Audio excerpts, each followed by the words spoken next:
One of Plato's main ideas was that for someone to live without a philosophical inclination or desire to learn more than what is in front of them is to be a practical man living in a false reality. One of Aristotle's main ideas was that our basic function as human beings is to become a virtuous person, and to ignore this need is to be unfulfilled. In this video, I'll be discussing the similarities and the differences between the teacher and the student, and how both their ideas are still important to this day.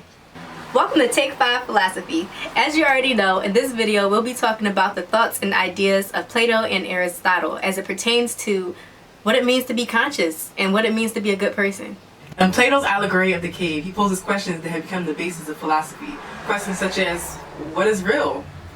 How do we know what's false and what's true? One of Plato's main ideas was to live without philosophical inclination is to live in a false reality.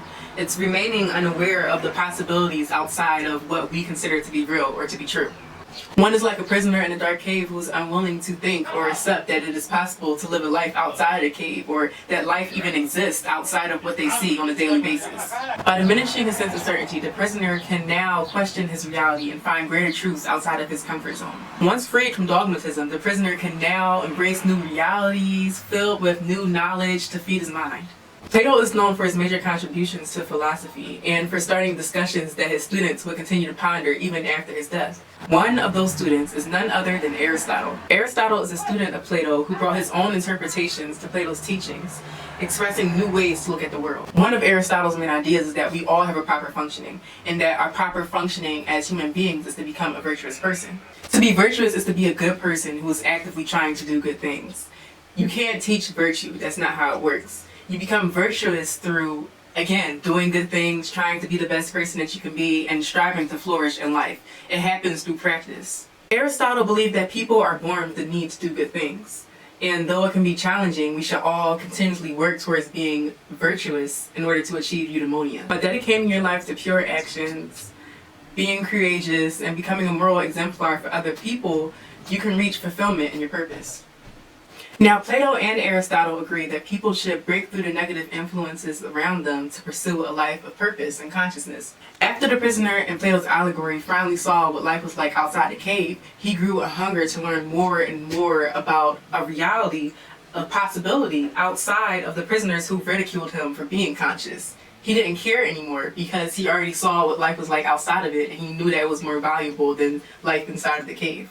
Aristotle believes that by striving for virtue, one is able to take courageous action by helping others, but also knowing the right way to go about it. Aristotle and Plato agree that in order to reach fulfillment in life, one needs someone to lead them to that experience. Aristotle mentions moral exemplars as people who help others become virtuous by being good examples of what it means to be a virtue. The moral exemplar in the allegory of the cave would be the prisoner, who came back to the cave and tried to discuss consciousness with his fellow prisoners, which was a courageous choice because he definitely could have stayed outside the cave and decided not to come back and help anybody. This is how you know that the prisoner himself was trying to be a good person. Now, differences.